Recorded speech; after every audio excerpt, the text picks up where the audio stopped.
Bonjour à tous pour ce nouveau tuto.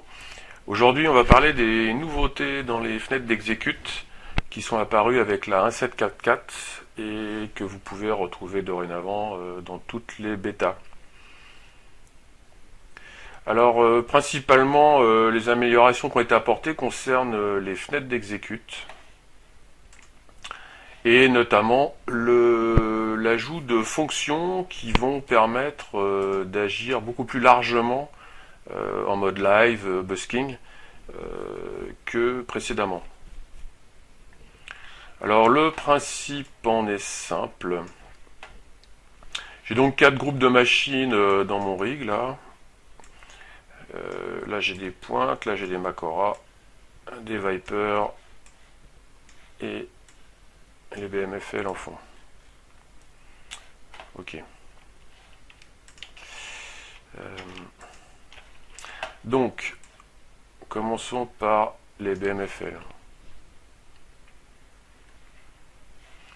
Alors le système dorénavant consiste à créer des fenêtres d'exécute de la même façon que vous le faisiez jusque maintenant, à la différence qu'on va pouvoir ajouter des nouvelles fonctions dans les boutons de ces fenêtres. Donc si on regarde un peu ce type de fenêtre que j'ai créé de la même façon qu'on procède habituellement, j'ai donc créé un groupe. J'ai ajouté un groupe ici de BMFL, un bouton de groupe. Ensuite, à côté de ça, j'ai rajouté des palettes de position gobo, couleur, etc. Tout ce que vous voulez. Palette de zoom aussi. Et vous voyez qu'il y a des nouveaux boutons là qui n'existaient pas avant. Ces boutons sont accessibles comme toujours en passant par le async spécial ici. Et notamment dans le async spécial, vous verrez qu'il y a des nouvelles fonctions qui apparaissent, et par exemple timing ici, dans lesquelles vous pouvez choisir 1, 2, 3, n secondes, et ainsi que des ordres que vous connaissez déjà, normal, reverse, out, in, out et random. Et donc tout ça peut être affecté à un bouton, comme c'est le cas ici. Donc j'ai rajouté à côté de ces autres palettes, un bouton 2 secondes, un bouton in-out, et ensuite la procédure consiste à sélectionner l'ensemble de tous ces boutons dans lesquels doit forcément être intégré un groupe, si vous voulez utiliser vraiment le principe des régions à leur maximum, et vous cliquez là-haut sur cette région. Ce faisant, vous affectez donc un numéro de région qu'on voit ici, qui est le numéro 3, à l'ensemble de cette zone, qui va donc correspondre au BMFL.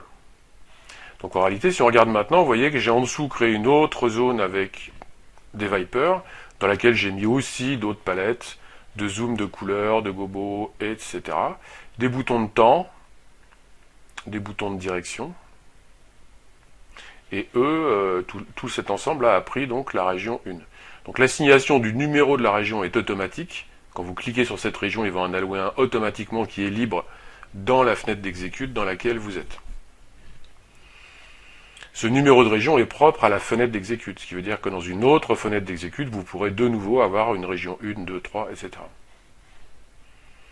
Concrètement, ce que ça change, c'est que par rapport à précédemment, où vous deviez d'abord sélectionner vos machines et ensuite aller cliquer sur vos palettes de position, gobo, zoom, etc. Cette fois, ça n'est plus nécessaire. Donc il vous suffit, par exemple, comme je l'ai fait ici, d'avoir le contrôle sur vos dimmers de machine par un playback.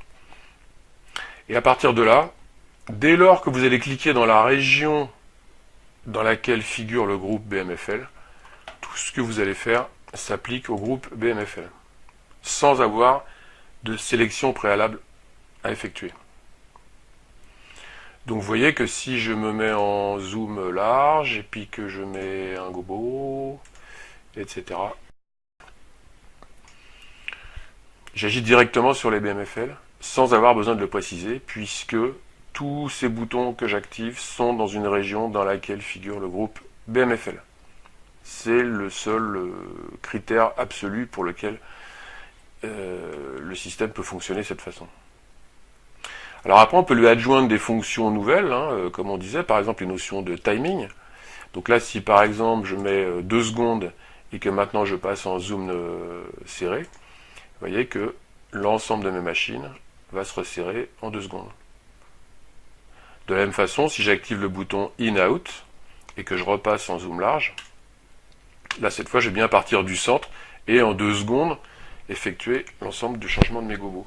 Un peu comme si j'avais fait 2 étoiles et ma palette de zoom wide. Et ça marche pour toutes les options que vous aurez mis dans cette région.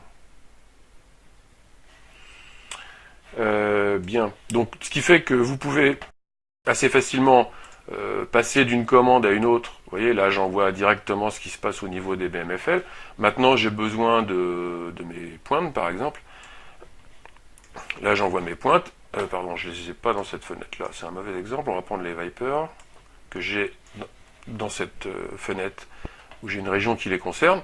Et là pareil, assez rapidement, je peux lui dire de passer en zoom serré, en zoom wide, de me mettre une couleur, un gobo sur mes Vipers. De la même façon, ici j'ai mis un temps de 3 secondes cette fois avec un out to in, donc extérieur-intérieur. Et ce qui fait que là maintenant je vais repasser en zoom serré et vous voyez que ça se passe progressivement par machine. Voilà, donc basiquement le principe des régions, ça vous permet de découper votre rig en sous-fenêtres d'exécute et qui vont concerner qu'un type de machine donnée. Alors quand je dis un type, là je fais pour l'exemple partitionné par modèle de machine, mais bien entendu, comme ça ne dépend que du groupe que vous mettez dans la région, ce groupe peut être un hybride de plusieurs types de machines, de barres de LED mélangées à de la lyre, voire du trad, etc. C'est le groupe ici qui va conditionner les actions qui sont menées dans la dite région.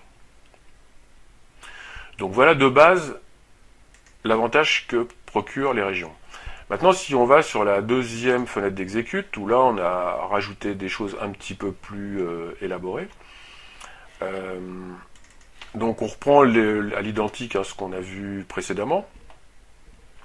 Donc ici j'ai mon groupe de BMFL là-haut, je suis en 2 secondes, je suis en in-out. Si par exemple je les mets à 0, vous voyez qu'ils s'éteignent du centre vers les bords. Et si je les rallume à full, ils se rallument bien sûr à l'inverse. Donc là-dessus, on peut retrouver toutes les combinaisons qu'on a vues dans la fenêtre précédente. Petite astuce, le cas échéant, vous pouvez faire des sélections multiples de boutons.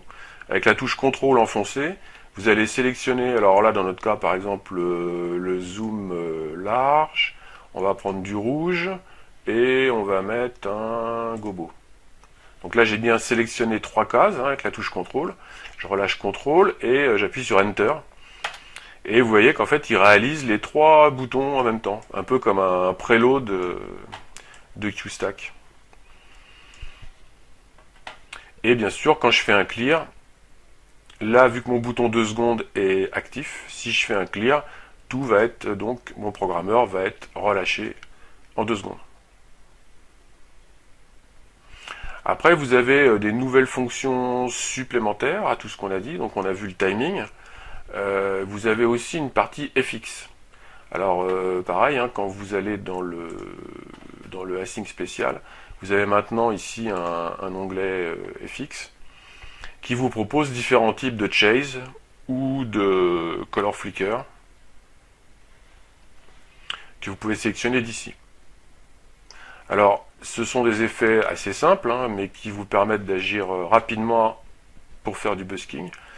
Je vous donne un exemple.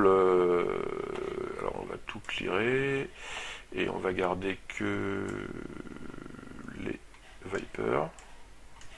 Voilà. Alors ici j'ai mon groupe de ma région de Viper, sur laquelle donc je peux agir directement. Vous voyez.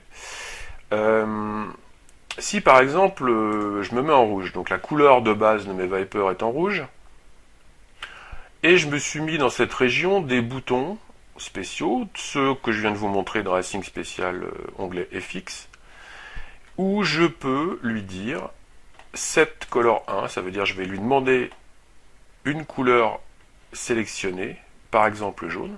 Donc là, vous voyez, il n'effectue rien encore. Mais maintenant, si je fais un color flick, vous voyez que la couleur du flicker est celle que j'ai sélectionnée via le bouton Set Color 1. Donc j'ai besoin de la couleur 1 quand c'est le cas d'un flicker, puisque j'ai une couleur de base qui est fixée sur laquelle je fais flicker une couleur différente. Et si éventuellement je veux faire un FX à 2 couleurs, alors à ce moment-là, bon, je vais garder ma couleur 1 telle que je l'ai mise en jaune, et je vais faire un set color 2, par exemple, en vert. Si maintenant j'exécute le 2 color FX, vous voyez que maintenant j'ai bien un FX de couleurs entre la couleur 1 que j'avais choisie et qui était le jaune, et la couleur 2 que j'ai choisie plus tard, qui était le vert. Je peux changer à tout moment, c'est-à-dire que si là mon chaser de couleur me convient pas, je peux dire par exemple je change, je veux plus du vert, je vais faire un set color 2 et je passe en cyan. Et là maintenant, vous voyez que mon chaser est entre le jaune et le cyan. Si c'est ma première couleur qui ne me convient plus, je refais un set color 1, et à ce moment-là, ici, je vais lui demander par exemple du rouge. Donc vous voyez que vous pouvez intervenir très rapidement sur les couleurs qui construisent votre FX. Donc uniquement couleur 1 si c'est un color flick, et couleur 1 et couleur 2 si vous utilisez un 2 couleurs FX bien sûr. Donc voilà pour les FX. Alors vous en découvrirez d'autres, hein. Il en existe plusieurs catégories que je ne peux pas détailler ici. Si je renvoie mes BMFL, vous avez des effets de voilà des zoom chase hein, directement qui sont rentrés dedans.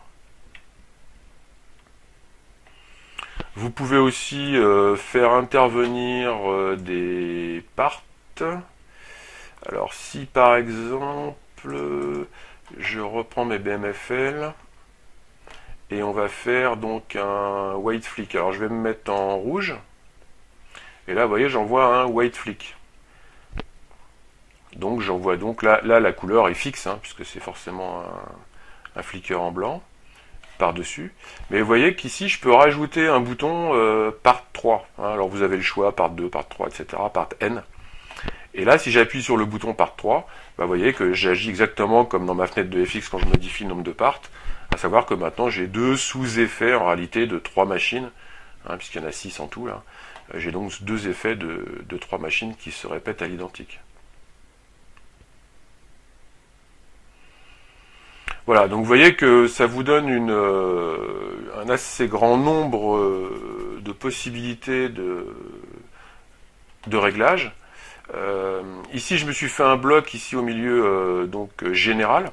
C'est-à-dire que si par exemple j'ai ça sur mes Viper avec mon color flick qui tourne ici, et puis j'ai des pointes d'allumé en rouge avec un gobo par exemple.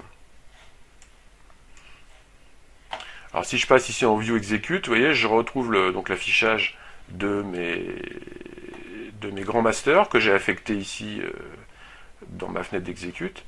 Donc là je me suis fait un grand master de pointes, hein, ce qui fait que je peux contrôler séparément mes pointes, ici les Macora qui ne sont pas envoyés, et ici l'ensemble. Hein.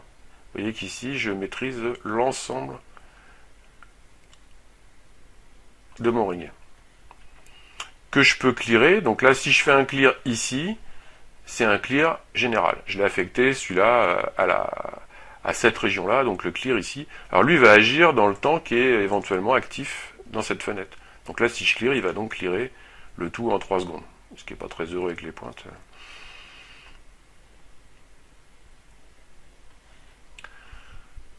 Voilà, en gros, les grandes lignes de ce qu'il est possible de faire. Donc je vous suggère de naviguer un peu dans les fenêtres en View Design ici et de regarder un peu toutes les fonctions qui vous sont présentées dans la sync spéciale. C'est plutôt bien expliqué dans les release notes.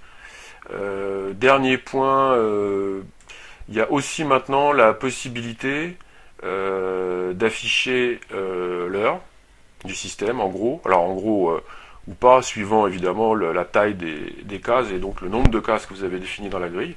Mais vous voyez que ça vous permet d'avoir l'heure d'une façon assez lisible. Vous avez ici aussi la possibilité d'afficher votre timecode. Et chose intéressante, vous avez la possibilité, si vous avez créé des automations, d'avoir une page, dans cette page exécute, d'afficher les choses qui sont en attente de se produire. Donc là par exemple, vous voyez, on est en attente de l'événement Go, qui est celui-ci. Alors qui est un événement qui va envoyer le playback 2 à 16h39. Bon, donc là en l'occurrence l'heure est passée. Donc si maintenant je lui mets un événement qui se passera avant ça, c'est-à-dire que je prends cet événement là ici et je lui dis que lui va être à 17h50 17h50 15. Voilà, donc là vous voyez c'est lui qui devient l'événement qui arrive, toc, et maintenant le prochain événement aura lieu dans 22h48, celui qui suit, qui est donc l'événement Go ici. Donc ça vous permet d'avoir un décompte à l'écran une fois que vous avez votre mise, et si vous savez combien de temps vous avez de déroulement avant le début du spectacle, vous pouvez vous afficher clairement le temps qui vous reste avant le démarrage. Voilà, donc comme je disais, n'hésitez pas à fouiller un peu dans les nouvelles fonctions Async spéciales. Là, on a abordé essentiellement donc le timing, le rate parameter et le fx et le timecode ici, qui sont grosso modo les fonctions les plus intéressantes dans ce qui apparaît ici. Voilà, je vous souhaite de bons essais et n'hésitez pas à commenter comme d'habitude. À bientôt. Au revoir.